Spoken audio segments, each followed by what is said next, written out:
Oxygen కన్నా మోనోకార్బన్ dioxide 300 times ఎక్కువ penetrate అవుతుంది అని చెప్పి హైదరాబాద్ ట్రాఫిక్ లో హాఫ్ అన్ అవర్ మీరు ఎక్కడ వెళ్ళినా ఇంటికి వెళ్ళగానే హెడేక్ వస్తుంది. That is because of these gases. Above 40 to 50 even death అవుతుంది. హెచ్బాట్ అని వచ్చినాయి సార్, అంటే 100% మనం ఇన్హేల్ చేసుకుంటే రిపేర్ జరుగుతాయని చెప్పి అంటున్నాం. హీమోగ్లోబిన్ కార్బన్ మోనాక్సైడ్ ఎక్కువ అట్రాక్టెడ్ ఉంటుంది. Nothing will change. Cells, DNA, RNA అన్ని బర్న్ అవుతుంది. మీరు నెబులైజేషన్ అంటే సమాంత అది రీసెంట్ ఇంటర్వ్యూ గుర్తొచ్చింది. ఇద్దరు ఒక 2 persons ఈవినింగ్ టైంలో నైట్ టైంలో డ్రింక్ చేశారు. అట్లనే కార్ ఆన్లోనే ఉంది, ఇంజన్ ఆన్లోనే ఉంది, ఇగ్నిషన్ ఏసీలు ఆన్లో ఉన్నాయి.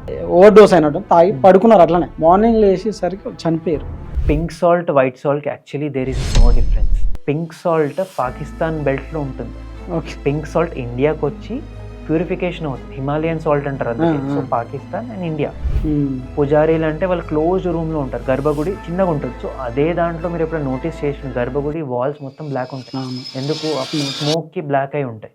సేమ్ థింగ్ వాళ్ళ లంగ్స్ లో కూడా ఉంది. ఇప్పుడు నేను రీసెంట్ గా విన్నా, అది నిజంగా నాకు తెలియదు, అంటే మన మదర్స్ కుక్ చేస్తారు కదా సార్, అందులో నుంచి గ్యాసెస్ అనేది హెవీగా రిలీజ్ అవుతాయని చెప్పి చూసిన. అది చాలా మన మదర్స్ కి చాలా హెల్త్ కి, ఐ మీన్ లంగ్స్ కి చాలా ఎఫెక్ట్ అని. సో నిజంగా ఎఫెక్ట్ ఉంటుంది సార్.